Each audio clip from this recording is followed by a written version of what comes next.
Welcome back. Many of us use global positioning systems in our cars.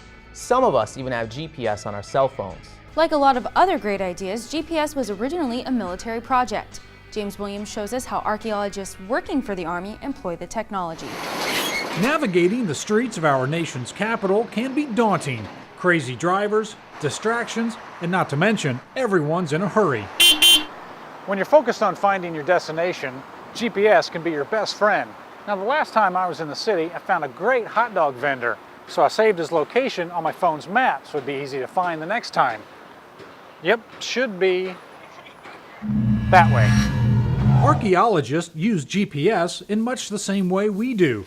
Redstone Arsenal in Huntsville, Alabama is an area rich in history.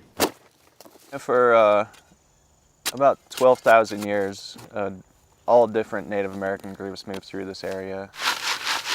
Archaeologists like Ben Hoxbergen have uncovered a wealth of knowledge for researchers. Studying some of these old technologies like stone tool technology has actually helped people understand, I don't want to get too complicated, but understand the mechanics of the fracture of brittle substances and things like that. Hoxbergen uses what's new to find what's old. It's GPS that allowed him and others to map all of the installation's archaeological sites.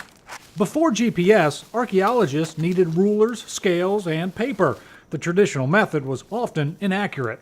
We've had sites off as much as 500 meters. Now, after Hoxbergen completes his shovel test, he can pinpoint the artifact's location in his palm.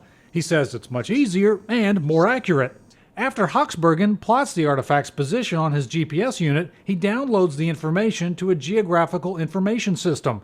The GIS overlays the map data on top of aerial photography. This gives the Environment Office a snapshot of the installation's cultural sites. They keep an inventory so that they know the sites to avoid in case anyone wants to test weapons or build structures near those history-rich areas.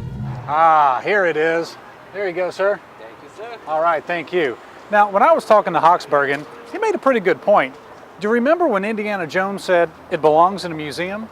Well, just think about everything that we would be missing out on if we didn't bother looking for it. From my favorite hot dog vendor in Washington, D.C., I'm James Williams.